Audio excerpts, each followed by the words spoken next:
At the beginning of the drama, we meet our female lead, Uji, who returns to visit her old high school after many years. The moment she steps onto the campus, memories from a decade ago come flooding back. A sense of guilt weighs heavily on her heart as she wonders whether Ming could ever forgive her for the pain she caused him.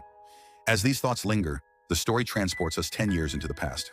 Back then, Ming was the kind of student who could turn an ordinary day into complete chaos. During a school assembly, security guards suddenly began chasing him, and instead of surrendering, he sprinted across the campus, opening every water tap he could find along the way. Within moments, students and teachers were drenched, and the entire assembly descended into confusion. Some found his antics hilarious, while others were furious. That was simply who Ming was, a reckless troublemaker with an energetic spirit and undeniable charm. To make matters worse, he was incredibly handsome, which often helped him get away with things. Naturally, his latest stunt earned him punishment. His teacher confiscated his brand new bike and warned him that he would not get it back unless he improved both his behavior and his grades. She pointed to Uji as the perfect example of a model student and challenged Ming to become more like her. Then she gave him an ultimatum. If he failed to rank among the top 1,000 students in the city during the upcoming mock exams, he could forget about ever seeing his bike again. Although Ming came from a wealthy family and could easily afford another one, that particular bike meant a lot to him, so he became determined to win it back. While Uji consistently ranked among the best students in school, Ming was known for sitting near the bottom of every academic list. One evening, fate unexpectedly brought them together when Uji accidentally crashed her bicycle into him. During the collision, a small bow-shaped keychain slipped from her pocket and ended up in Ming's hands. The story then shifts focus to Uji's life. She came from a struggling household and worked tirelessly to support her grandmother, who was the only family she had left. To earn money, she secretly worked as a tutor. Since no one would hire a high school student, she pretended to be a college student and even invented an impressive background for herself. Every lie she told and every sacrifice she made was solely for her grandmother's sake. Around the time of her grandmother's birthday, we are introduced to Shang, Uji's classmate and neighbor. He knew all of her secrets and shared a close bond with both Uji and her grandmother. Like Uji, Shang was also an outstanding student. Meanwhile, Ming learns from his friend Fan that excellent grades can be achieved with the help of highly sought-after study notes secretly sold around school. No one knew who created them because the seller operated anonymously, earning a decent income while staying hidden. Eventually, it is revealed that the mysterious creator behind those notes is none other than Uji herself. To protect her identity, she sells them under the alias Mr. Bo, making everyone believe the seller is a boy. After somehow obtaining Mr. Bo's contact information, Ming immediately sends a message asking for the notes. Unfortunately for him, Shang happens to be standing next to Uji when she reads the message. Without hesitation, she blocks Ming. In her eyes, he is nothing but a walking disaster, and she refuses to risk getting involved with someone so troublesome. However, Ming refuses to give up. After multiple failed attempts to obtain the notes, he decides to investigate on his own. By carefully studying Mr. Bo's profile picture, he notices a tree located behind the school and concludes that it must be connected to the mysterious seller. Late one night, he sneaks into the abandoned section of the campus near an old swimming pool, where students rarely go because of ghost stories. There, among scattered desks and empty spaces, he discovers Uji secretly studying in her hidden spot. The moment he sees her, he realizes the truth. Confronting her directly, he accuses her of being Mr. Bo and demands to know why she refused to sell him the notes. Before she can respond, a security guard arrives nearby. Thinking quickly, Uji triggers a trap she had prepared earlier, causing a large cabinet to crash down in the distance. Terrified by what he believes is paranormal activity, the guard flees immediately. Ming is impressed by her intelligence, but he still wants answers. Uji bluntly tells him that she rejected him because he attracts trouble everywhere he goes. During their argument, Ming shows her the bow-shaped keychain he found earlier. As Uji struggles to get it back, he secretly steals her study notes as well. Somehow, he always seems to stay one step ahead of her. Soon afterward, Ming's grades begin improving dramatically. At first, the teachers suspect cheating, but after questioning him and reviewing his work, they realize he genuinely understands the material. By then, Uji has already figured out that Ming stole her notes. As the next semester begins, Ming continues following her around, hoping to gain access to more study materials. Uji complains that he has damaged her business, but Ming sincerely apologizes. In response, she jokingly decides to charge him double for any future notes. The story also introduces Louis, a man connected to loan sharks. One day, he approaches Uji demanding overdue payments. Through this encounter, we learn a heartbreaking truth. Uji's father left behind a massive debt, and the burden has now fallen on her shoulders. Despite her struggles, she hides everything from her grandmother, whose fragile health cannot handle additional stress. Uji spends her days carrying responsibilities far beyond her age, while her grandmother, though appearing strong on the outside, is slowly being weakened by illness. After handing over another set of notes at school, Uji finally retrieves her beloved keychain from Ming. During their conversation, she also discovers that he plans to study abroad and is preparing for the TOEFL exam. Soon after, she accompanies her grandmother to the hospital, where the doctor delivers devastating news. Her grandmother's condition is worsening rapidly. While insurance covers some treatments, several potentially life-saving medications are extremely expensive and must be purchased separately. Desperate to find a solution, Uji reaches out to her mother, hoping for help. However, her calls go unanswered. The rejection reopens old emotional wounds that never truly healed. Through a flashback, we learn that her mother abandoned her years ago in order to marry a wealthy man. Young Uji cried endlessly and begged her mother to stay, but she was left behind without a second thought. As if life had not already been cruel enough, an even greater tragedy is about to enter Uji's world. Things take another painful turn when the family of the child Uji had been tutoring decides to verify her background. Although they acknowledge that she is an excellent teacher, they discover that she is still a high school student and not a college student, as she had claimed. Feeling betrayed by her lies, they immediately dismiss her. With no choice left, Uji quietly walks away, losing yet another source of income that she desperately needed. While making her way through a wealthy neighborhood afterward, she unexpectedly spots her mother. But what shocks her even more is the truth she discovers moments later. The man her mother married is actually Ming's father. That means Ming is now her mother's stepson. The realization hits her hard. Her own mother ignores her calls and refuses to be part of her life, yet she constantly chases after Ming, trying to care for him and earn his affection. Watching this unfold breaks something inside Uji. Hurt and disappointed, she makes a decision she never thought she would make. Looking down, she quietly whispers to herself, "I'm sorry, Ming, but I'm going to use you." Meanwhile, we see another side of Ming. Most people view him as nothing more than a wealthy troublemaker, but beneath that image is a genuinely kind-hearted boy. He often spends money rescuing fish that are about to die simply because he cannot bear to watch them suffer. Once Uji learns the secret connecting their families, she begins spending more and more time around him. She approaches him with an offer, telling him that if he truly wants to study abroad, he needs proper guidance and support. Since she knows he is keeping his plans hidden from his family, she suggests that they study together. At school, she also starts helping him whenever she can.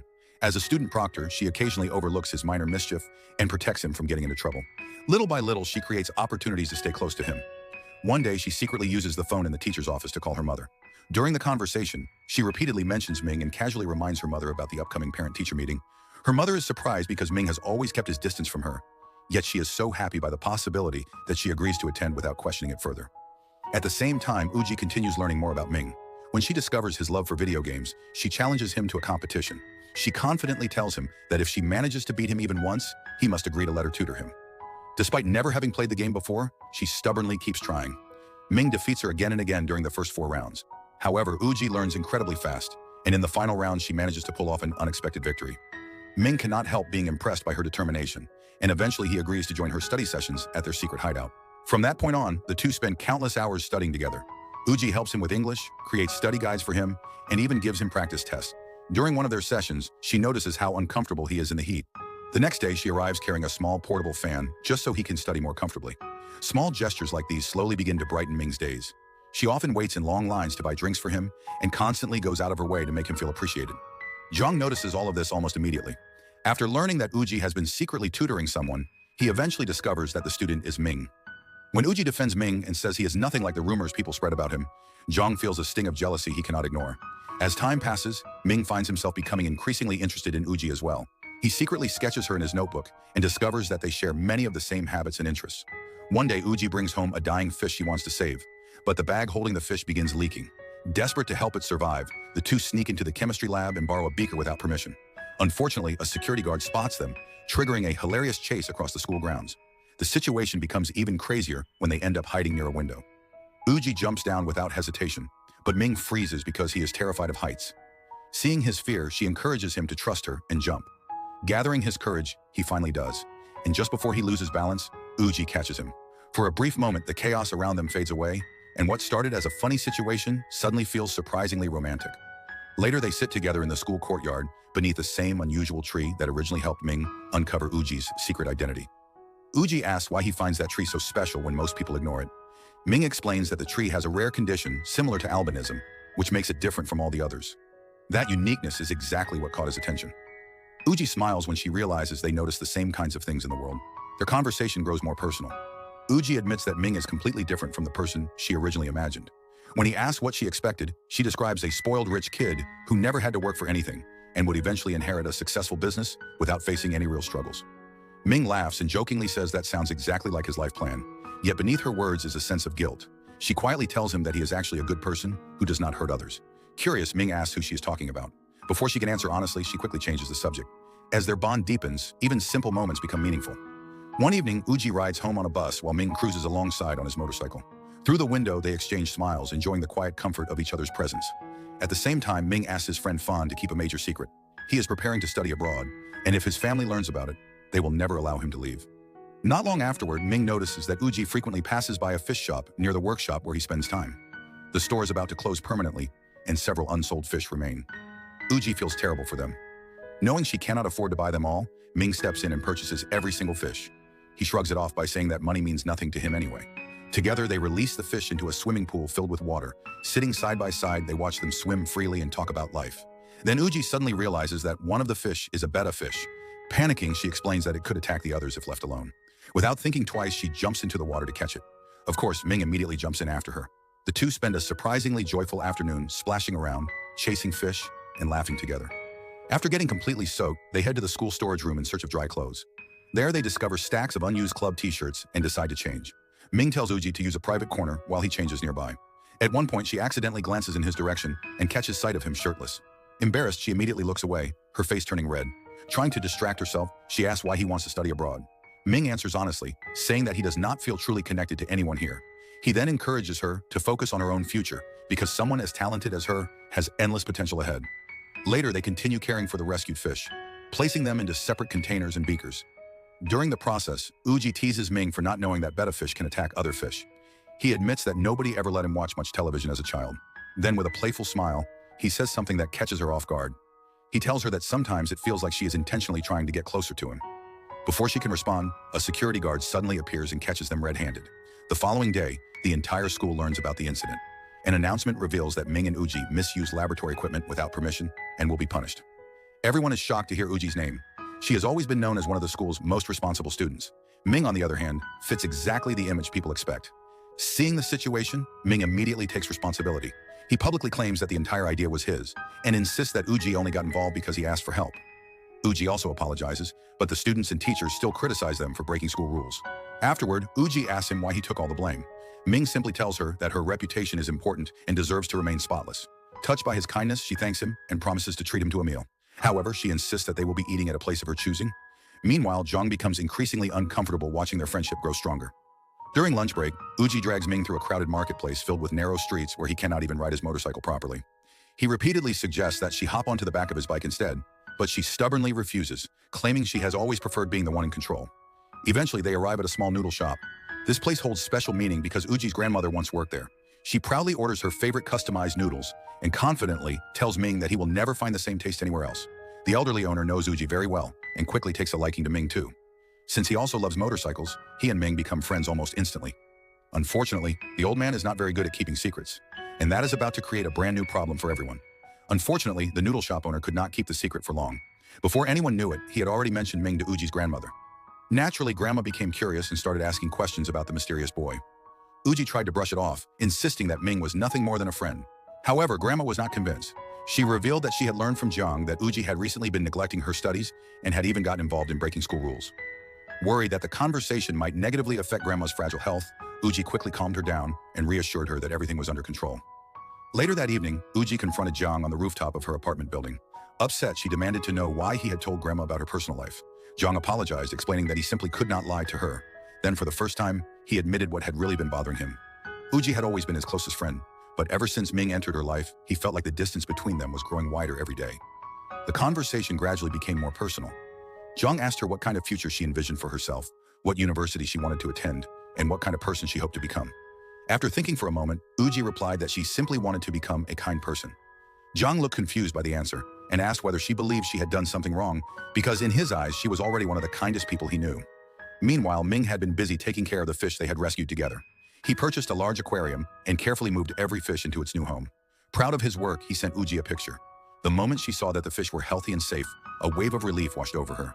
A few days later, while talking together, Uji reminded Ming about the upcoming parent-teacher meeting. Coincidentally, the school was also holding a balloon festival that same day, where students would write down their wishes and release them into the sky. Uji eagerly asked him to attend because she wanted them to release a balloon together.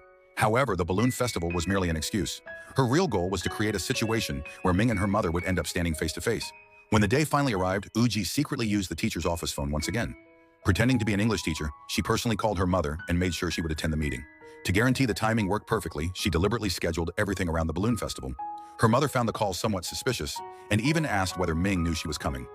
Uji confidently replied that the school had already informed him. Even though she felt guilty about manipulating the situation, she continued with her plan. Throughout the festival, she searched everywhere for Ming. Students wrote their wishes on colorful balloons and released them one after another. But Ming was nowhere in sight. Unlike everyone else, Uji had not written a single wish. She simply waited. Just as the event was about to end, Ming finally appeared carrying an entire bundle of balloons. Smiling, he explained that he had too many wishes to fit on just one balloon, so he had written each wish separately. Together, they released the balloons into the sky, creating a breathtaking scene neither of them would ever forget. Then, the moment Uji noticed her mother approaching, she suddenly hugged Ming. It was completely intentional. She wanted her mother to witness the moment. However, when her mother arrived, she acted as though she did not know Uji at all. Watching this unfold irritated Ming immediately. Feeling uncomfortable and confused, he walked away. Trying to understand his reaction, Uji asked whether he hated women. Ming responded bitterly, explaining that his father constantly moved from one relationship to another and only cared about appearances. Hearing his answer made Uji feel even worse because she knew she had been using him all along. Still, her plan had succeeded. For the first time, her mother finally came to see her. During their conversation, her mother admitted that Uji had become far more clever than she expected. She correctly guessed that Uji had orchestrated everything because she needed money for grandma's treatment. Rather than denying it, Uji listened silently. Her mother then handed her a bank card and offered financial help, but only under one condition. She must stay away from Ming forever. Coldly, she declared that after this moment, they would be strangers to each other. The conversation quickly turned emotional. Uji pointed out that she had never asked her mother for anything while growing up. She survived on whatever little she had and never begged for support, but now her grandmother desperately needed treatment and she had no other options left. She also reminded her mother that after her father disappeared, she had taken what little money remained and walked away. Her mother dismissed the accusation, claiming there had never been much money in the first place. At the same time, Ming was preparing a special gift for Uji. Using the bow-shaped charm she treasured so much, he carefully crafted a matching arrow and planned to turn both pieces into a beautiful necklace. He wanted to surprise her with something meaningful. But after meeting her mother, Uji changed completely. At school, she started avoiding Ming at every opportunity. Whenever he approached her, she would walk away. One day, he even called out to her, but she bluntly told Shang that Ming was not her friend. Hearing those words crushed him. He could not understand why she had suddenly become so distant. Confused and hurt, Ming turned to Fan for advice. He described a situation where a boy and a girl had been close friends, only for the girl to suddenly start avoiding him. Fan immediately guessed the truth. He jokingly pointed out that the boy was obviously Ming and the girl was obviously Uji. Then he advised him to stop asking everyone else and simply talk to her directly. Not long afterward, Uji nearly got hit by a group of reckless bikers while crossing the street. At the last second, Ming rode in front of her and blocked them. After chasing the troublemakers away, he offered her a ride because heavy rain had started falling. When she refused, he removed his own jacket and placed it over her shoulders so she would not get soaked. Even while pushing him away, she could not stop him from caring. One day, while Uji happened to be in the teacher's office, she overheard a conversation that immediately alarmed her. A teacher revealed that Ming had secretly been gathering information about universities overseas and might be planning to study abroad. If the school informed his family, his dream could be destroyed before it even began. Without hesitation, Uji stepped in and lied to protect him. She claimed that she was the one interested in studying abroad and had only asked Ming to help collect information for her. Reassured by her explanation, the teacher dropped the matter and decided not to investigate further. Elsewhere, Ming found an old shirt that reminded him of the happier days he had spent with Uji. Lost in memories, he suddenly received a message. The text informed him that his father had not been told about his plans, his overseas admission had already been arranged, and even his flight ticket had been booked. The message came from none other than Uji's mother. Back at home, another emotional confrontation was taking place. Grandma discovered expensive medication and caught Uji tearing up the receipt before throwing it away. Shocked, Grandma demanded to know where a high school student could possibly get that kind of money. Fear immediately crossed her face as she wondered whether Uji had done something wrong. Grandma insisted that her condition was not serious and accused doctors of exaggerating things. But this time, Uji could not stay silent. Holding back tears, she firmly told her grandmother to accept reality. The money was not obtained through anything illegal, and all she wanted was to give her the treatment she deserved. For Uji, nothing mattered more than saving the person who had spent her entire life protecting her. Uji firmly tells her grandmother that the money was earned fairly and that she has every right to use it. Fighting back tears, she confesses that her grandmother is the only family she has left in the world, and the thought of losing her is something she simply cannot bear. Hearing those words, Grandma finally understands how much pressure Uji has been carrying alone. Soon after the story reaches the final day of high school, the atmosphere is filled with mixed emotions as students gather one last time before stepping into completely different futures. Friendships, memories, and dreams all seem to be hanging in the air. On such an important day, Jiang, the school's top student, was supposed to deliver the farewell speech. However, when the ceremony begins, he is nowhere to be found. With no other option available, a teacher asks Uji to take his place. Handing her the prepared speech, she tells her to memorize it quickly and deliver it on stage. While the ceremony continues, another important moment is unfolding elsewhere. Ming and Jiang unexpectedly come face to face. Tensions that had been building for months finally explode. Jiang tells Ming that once graduation is over, everyone will move on with their lives and he should never involve himself with Uji again. According to him, that chapter should end today. Ming immediately challenges him, asking who gave him the right to decide something like that. The argument quickly turns physical. Zhang throws the first punch, and during the confrontation, a shocking truth comes to light. For the first time, it is revealed that Zhang and Ming are actually related. Not only are they family, but they are half-brothers. Years of resentment have existed between them because of their complicated family history. Zhang grew up as the son of his father's mistress, while Ming was recognized as the legitimate heir. The bitterness caused by that situation had never truly disappeared, and it was one of the biggest reasons Zhang never wanted Ming anywhere near Uji. Zhang reminds Ming that he was born first and implies that he deserves more respect. Ming fires back by pointing out the hypocrisy in Zhang's behavior. He tells him that despite acting superior, he is still connected to the same complicated family situation he constantly criticizes. Although Ming could have seriously hurt him during the fight, he chooses restraint and leaves him with only a warning. Meanwhile, after successfully delivering the speech, Uji goes searching for both boys. When she finally finds them, it is obvious they have been fighting. Before she can stop him, Ming walks away. Frustrated, she turns her anger toward Zhang and demands to know why he involved himself in her personal life. She reminds him that her choices belong to her alone and asks him to stop interfering. Zhang argues that everyone in school knows Ming's reputation and cannot understand why she keeps defending him. But Uji refuses to listen. She tells Zhang that he does not know the real Ming at all. In fact, she believes Ming is a much better person than most people realize. Perhaps even better than she is. After graduation, everyone begins saying their final goodbyes. The school chapter of their lives officially comes to an end. Later that day, Zhang returns home only to discover the same lonely reality waiting for him. His mother is busy working as always, struggling to provide for them. She immediately starts talking about his future and reminds him to focus on his studies. Despite the bruises on his face from the fight, she never even notices that he is injured. The only thing she comments on is how untidy his uniform looks. It becomes painfully clear just how alone Zhang really feels. Elsewhere, Ming is spending time at the motorcycle workshop when Fan suddenly remembers something important. He tells Ming that Uji secretly protected his dream of studying abroad. According to Fan, when a teacher became suspicious about his overseas plans, Uji stepped in and covered for him. Fan cannot understand why she would do that if she truly wanted nothing to do with him. The moment Ming hears this, everything changes. Realizing that Uji may have been hiding her true feelings all along, he immediately rushes to find her. He heads straight to the hidden study spot where they spent so many afternoons together. It is the place filled with memories of shared dreams, rescued fish, study sessions, and countless conversations. But fate has other plans. For hours, Uji had been sitting there on the final day of school, quietly hoping she would get to see him one last time. She waited and waited, refusing to leave. Yet eventually, with a heavy heart, she finally walked away. Tragically, only moments later, Ming arrived at the exact same place. They had missed each other by mere minutes. Neither of them knew the other had been there. And just like that, their paths separated. Years passed. What felt like an unfinished story slowly became a distant memory. The calendar moved forward, seasons changed, and life carried them in different directions. Back then, it was 2016. Before they realized it, an entire decade had gone by. Now it is 2026. 10 years after graduation, both Ming and Uji find themselves returning to their old school. The familiar campus brings back countless memories of youth, regret, friendship, and first love. While walking through the grounds, Uji notices an adorable dog and pauses to admire it. Then from behind her, a familiar voice suddenly speaks. "It's been a long time, hasn't it?" Her heart skips a beat. After 10 years apart, fate has finally brought Ming and Uji face to face once again.